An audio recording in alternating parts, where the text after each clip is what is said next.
The arrival and the message. The vast darkness of space rippled with light as hundreds of warships emerged from hyperspace. The Krell Dominion fleet stretched across the void like a constellation of death, each vessel bristling with weapons that had reduced countless worlds to silence. At the heart of this armada sat the Sovereign's fist, a dreadnought so massive it could blot out suns from the surface of planets it approached. Commander Vaith stood on the observation deck, his silver-scaled hands clasped behind his back. His species had evolved on a world of endless oceans, and his body reflected that heritage. Gills fluttered slightly at his neck, processing the ship's atmosphere, while his large, dark eyes reflected the blue-green planet growing larger in the viewscreen. Earth, the 73rd world marked for integration into the Dominion. The commander's second officer, Kelris, approached with a datapad in hand. She was younger than Vaith, her scales still showing the bright patterns of youth. Her enthusiasm for conquest had not yet been dulled by the routine of it all. "Commander, the preliminary scans are complete," Kelris reported, her voice carrying the musical quality of their language. The inhabitants call themselves humans. They achieved spaceflight only recently, barely reaching their own moon. No orbital defenses detected, no energy shields. Their most advanced weapons are crude fusion devices that could harm their own planet, but pose no threat to our fleet. Vaith nodded slowly, feeling a familiar disappointment settle in his chest. He had been conquering worlds for 3 decades, and each new campaign felt more hollow than the last. The Krell had once been explorers, seeking knowledge and friendship among the stars. But that was before the Great Scarcity, before resources became more valuable than relationships. Now they took what they needed from those too weak to defend it. Population? Vaith asked. Approximately 8 billion, divided into numerous tribal groups they call nations. They fight among themselves frequently, which should make subjugation easier. A divided enemy is a defeated enemy. The commander walked closer to the viewscreen, studying the planet that hung before them like a jewel. White clouds swirled over blue oceans and green-brown continents. From this distance it looked peaceful, beautiful even. He wondered if the humans below had any idea what was coming for them. "Broadcast the standard compliance directive," Vaith ordered. "All frequencies, all languages. They have 48 hours to respond." The communications team worked with practiced efficiency. Within the hour, every radio, television, satellite, and communication device on Earth received the same message. It was translated into over 6,000 human languages simultaneously, ensuring no one could claim ignorance. The message was simple and absolute. The Krell Dominion had arrived. Humanity was to cease all military activities immediately, gather their leaders at designated coordinates, and prepare for integration into the Dominion. Resistance would result in selective orbital strikes. Continued resistance would result in complete planetary sterilization. They had 48 hours. On Earth, the message shattered the illusion of humanity's place in the universe. World leaders were pulled from sleep into emergency sessions. Military commanders stared at radar screens showing hundreds of contacts in orbit, each one larger than an aircraft carrier. Scientists worked frantically to verify that this was not an elaborate hoax. Citizens everywhere stopped what they were doing, looking up at the sky with a mixture of terror and wonder. In Geneva, Switzerland, the Global Response Council convened in an underground facility built during the Cold War. Representatives from every major nation gathered around a circular table, their faces projected on screens where they could not attend in person. At the head of the table sat Dr. Sarah Chen, a linguist and anthropologist who had spent her career studying human communication and culture.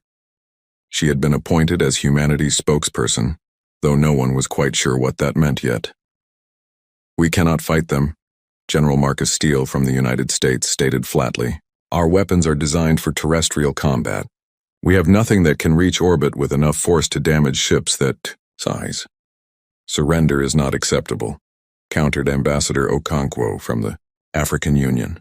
"We know nothing about these Krell, what they want, what they will do to us. We cannot simply hand over our entire species." Dr. Chen listened to the arguments spiral in circles, fear, anger, desperation. Every voice in the room represented millions of people looking for answers, for hope, for some way out of the impossible situation. She looked down at her notes, pages filled with observations about the Krell message. The language patterns, the assumptions embedded in their ultimatum, the fact that they had bothered to communicate at all. They are expecting us to react in a certain way, Dr. Chen said quietly. The room gradually fell silent as others noticed she was speaking. Their message assumes we will either fight uselessly or surrender immediately. Those are the only two responses they have prepared for. What other option is there? Someone asked. Dr. Chen looked up, her eyes sharp with an idea that had been forming since the moment she heard the Krell ultimatum. We give them what they are not expecting. We tell them who we are. The confusion in the room was palpable. General Steele leaned forward. Explain. They have scanned our planet, our technology, our military capabilities. They think they know us, but they only know what we can do. They do not know who we are. They do not know what we have survived, what we have endured, what we have learned. Dr. Chen stood, her voice gaining strength. We send them everything. Our entire history. Every war we have fought. Every plague we have survived. Every time we have faced extinction and clawed our way back. Every mistake we have made and learned from. We show them that humanity does not break easily because we have spent 10,000 years learning how to bend. You want to send them our military history? Ambassador Okonkwo asked, incredulous. That would give them every advantage. They already have every advantage, Dr. Chen countered. But advantages mean nothing if you do not understand your enemy. We make them understand. We make them see that conquering Earth will not be like any conquest they have attempted before, not because we are stronger, but because we are survivors. And survivors are dangerous. The debate lasted for hours, but eventually a consensus formed. They had no weapons that could touch the Krell fleet. They had no defenses that could withstand orbital bombardment. But they had information, and information could be a weapon if wielded correctly.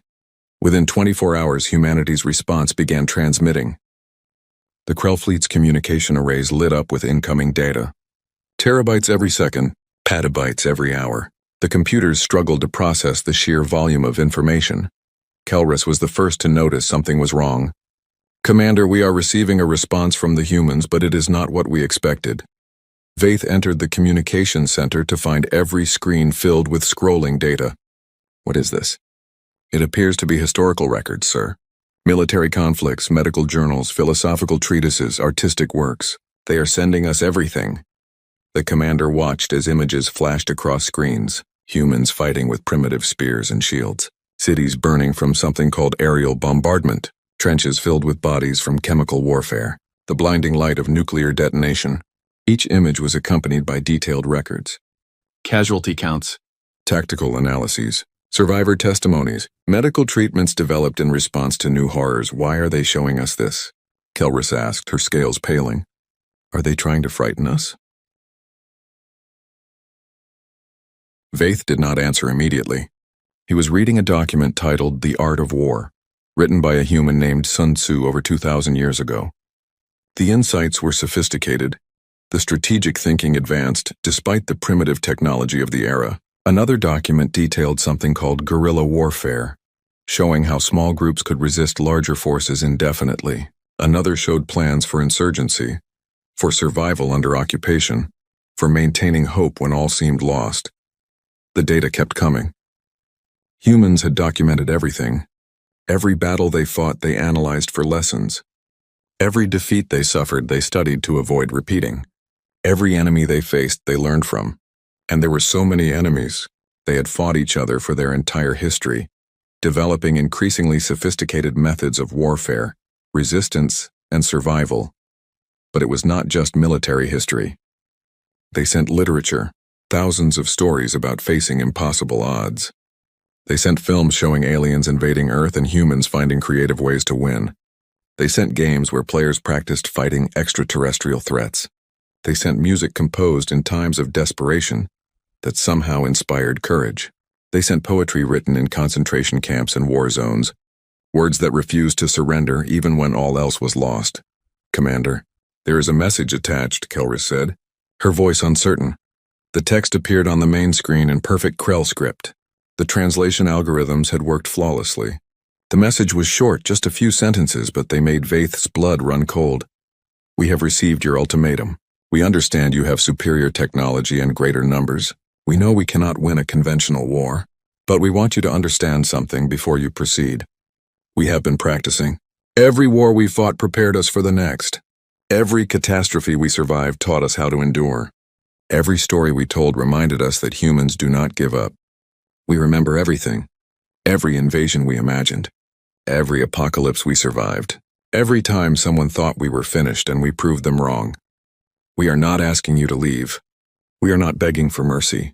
We are simply making sure you know exactly what you are choosing to fight. We remember everything, do you?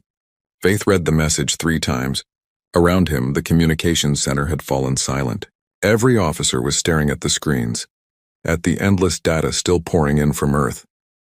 They were watching humans fight and die and survive across thousands of years. They were seeing a species that had made an art form of resilience. "Sir, what do we do?" Kelris asked.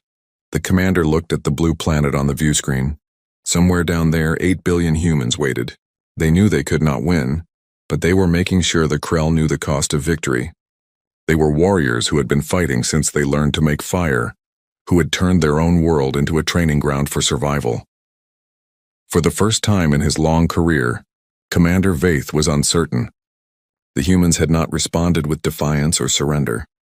They had responded with a warning wrapped in a history lesson. They were saying, "We know what is coming and we have been preparing for it our entire existence." "Continue monitoring their transmission," Vaith ordered quietly. "And summon the War Council. We need to discuss this." As he left the communications center, Vaith could not shake the feeling that something fundamental had just changed. The Krell had conquered 72 worlds. They had faced species with better technology, larger populations, and fiercer warrior traditions. But they had never faced a species that had spent millennia teaching itself how to survive the unsurvivable. The 48-hour deadline was counting down. But now Vaith was not sure whether humanity was running out of time, or whether the Krell had just made a terrible mistake. The message continued transmitting. Human history, human creativity, human stubbornness, all wrapped up in a simple declaration. We remember everything. The question that haunted Vaith as he walked the corridors of his ship was equally simple, but far more troubling. What had the Krell forgotten? The understanding and the choice. The War Council chamber aboard the Sovereign's Fist had witnessed countless strategic meetings over the decades. Its circular design allowed all senior officers to face each other as equals, though everyone knew Commander Vaith held final authority. Today the chamber felt different.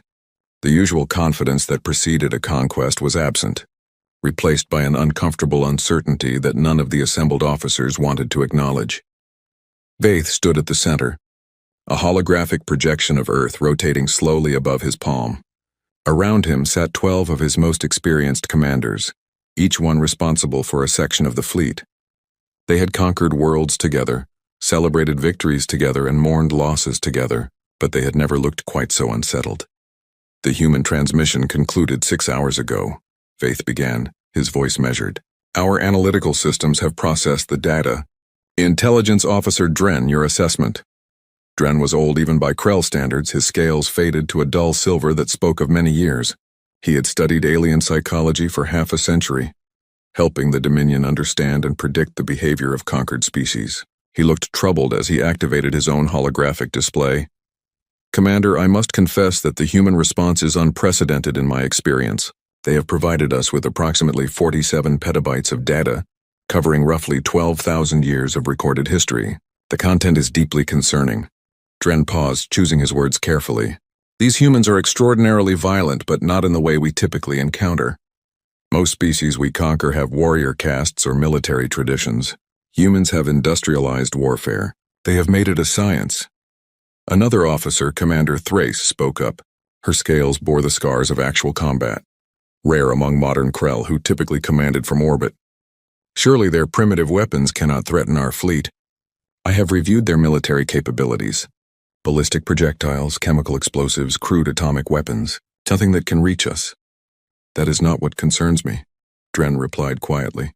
He pulled up images from the human transmission. A city in ruins, its inhabitants continuing to resist despite impossible odds.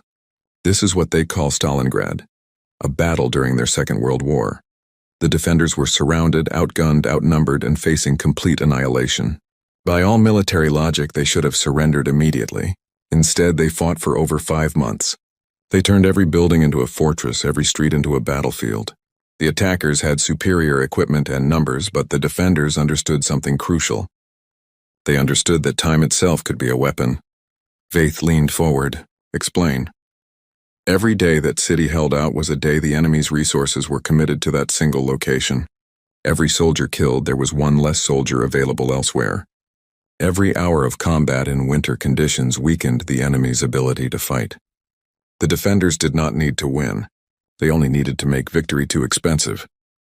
Dren switched to another image, this one showing jungle terrain, or consider their conflict in Vietnam. A technologically superior force with complete air superiority, advanced weapons, and overwhelming firepower faced an enemy that should have been crushed within months. Instead, the war lasted years and ended with the superior force withdrawing. You are saying they will resist, Kelrus observed. I am saying they have spent their entire existence learning how to resist, Dren corrected. But there is something more troubling. He pulled up documents written in dozens of human languages. These are instruction manuals, guides for resistance movements, handbooks for survival under occupation, detailed analyses of successful insurgencies throughout their history. They have documented everything that works against a superior occupying force, and they have made this information freely available to their entire population. The chamber fell silent as the implications settled over them. One of the younger commanders, Sereth, spoke what others were thinking. Then we simply sterilize the planet from orbit. If they cannot be conquered effectively, we eliminate them and harvest the resources without resistance. That would violate Dominion law, Vaith said sharply. We are conquerors, not exterminators.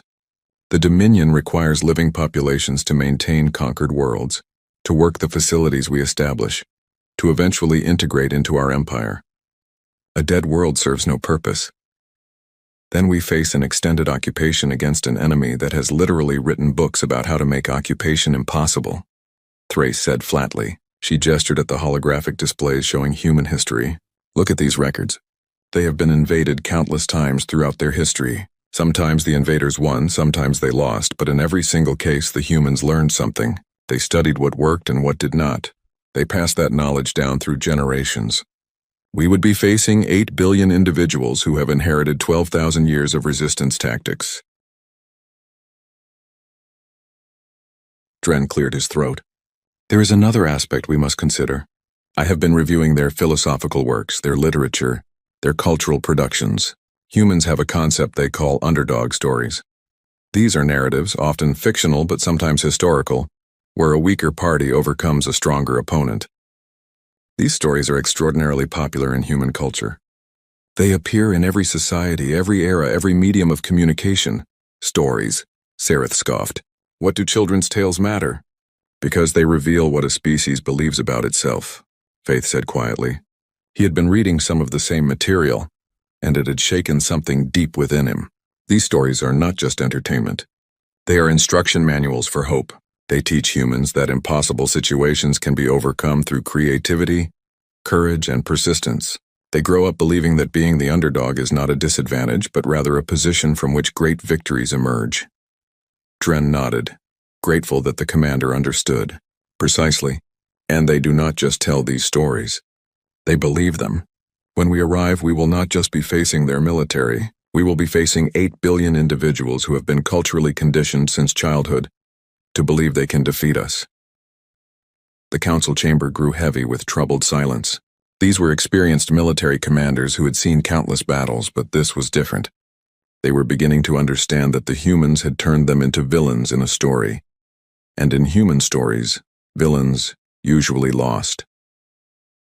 Vaith dimmed the holographic displays and walked to the viewing port. The blue planet hung in space, beautiful and seemingly vulnerable.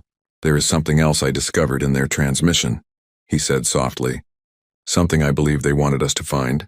Intelligence Officer Dren, pull up the file labeled Krell Resonance. Confusion rippled through the council. Dren worked his console and then his eyes widened. Commander, this is a historical document about our own species. How did they obtain this? Kelrus demanded.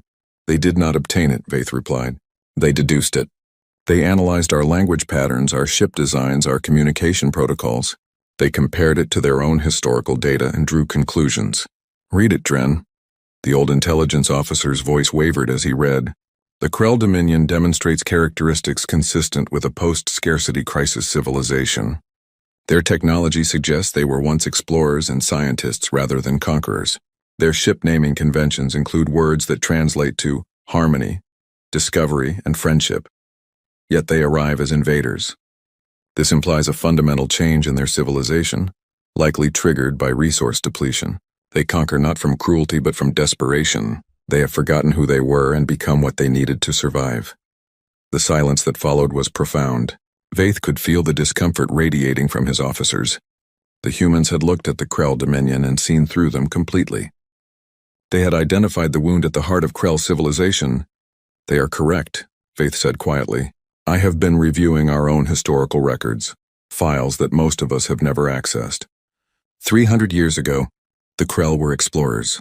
We built ships to seek out new life, to share knowledge, to establish friendships across the stars. Then the Great Scarcity began. Our home system's resources depleted faster than we could develop alternatives. We made a choice.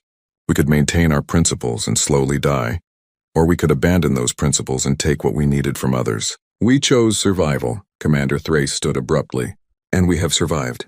That choice, however painful, was necessary." "Was it?" Vaith asked, turning to face his officers. 72 worlds conquered, dozens of species enslaved or eliminated. And what have we gained? Enough resources to continue conquering. We have become a machine that feeds itself, forgetting why we started this path in the first place. "The humans are making you doubt," Sareth accused.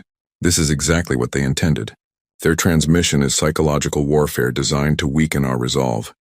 "Perhaps," Vaith acknowledged. "But what if they are offering us something else? What if they are holding up a mirror?" He activated the holographic display again, but this time he showed a specific section of the human transmission. It was a collection of historical examples where invading forces had been absorbed or transformed by the cultures they conquered. Romans becoming Christians, Mongols adopting Chinese administration, conquerors becoming the conquered through culture rather than combat. The humans included this section deliberately, Vaith continued. They are showing us their history of resistance, yes, but they are also showing us another possibility. They are suggesting that we remember who we were before we became conquerors. They are offering us a chance to return to our principles without losing face, without admitting weakness. "You are suggesting we withdraw?" Thrace asked incredulously. "After assembling this entire fleet, after making demands, we would be laughed at across the galaxy. Or we would be respected," Dren said slowly, his ancient eyes seeing something the others had missed. "The humans sent us a message within their message. They said we remember everything and then asked, 'Do you?' They were not just warning us about their capability to resist. They were asking if we remember who we were before fear made us into this." Vaith felt the weight of command pressing down on him like never before. Every officer in this room had families depending on the resources these conquests provided. The entire Dominion economy had been built on expansion. Stopping now would require fundamental changes, painful adjustments, acknowledging that they had been wrong. But the alternative was landing on that blue planet and fighting 8 billion humans who had spent their entire existence preparing for exactly this scenario. It would be a victory perhaps, but at what cost? How many Krell would die conquering a species that had industrialized resistance? And what would the Krell become in the process of that conquest? "I am calling for a vote," Vaith announced. The council members stirred in surprise. Commanders did not call votes on conquest decisions. All those who believe we should proceed with the invasion of Earth as planned. 3 hands rose. Sareth, as expected, and 2 others who were too invested in the conquest system to imagine an alternative. All those who believe we should withdraw the fleet and open diplomatic channels with humanity instead. 9 hands rose, including Old Dren and scarred Thrace. Kelris hesitated, then slowly raised her hand as well, making it 10. Vaith felt something shift in his chest, a weight he had been carrying for decades beginning to lift. "Then we are agreed. Prepare a message to Earth. Tell them we withdraw our ultimatum. Tell them we wish to establish communication as equals rather than conquerors. The High Command will demand explanations," one officer warned. "Let them demand," Vaith replied. "I will tell them the truth. We encountered a species that showed us who we used to be and offered us a chance to become that again. We chose to remember." The message was transmitted within the hour. On Earth, the response was initially disbelief, then cautious celebration, then careful diplomatic engagement. The Krell fleet did not leave immediately. but repositioned to demonstrate peaceful intent. Contact protocols were established. Translation matrices were refined. Slowly, carefully, two species began to talk rather than fight. In the months that followed, the story of what happened at Earth spread across the galaxy.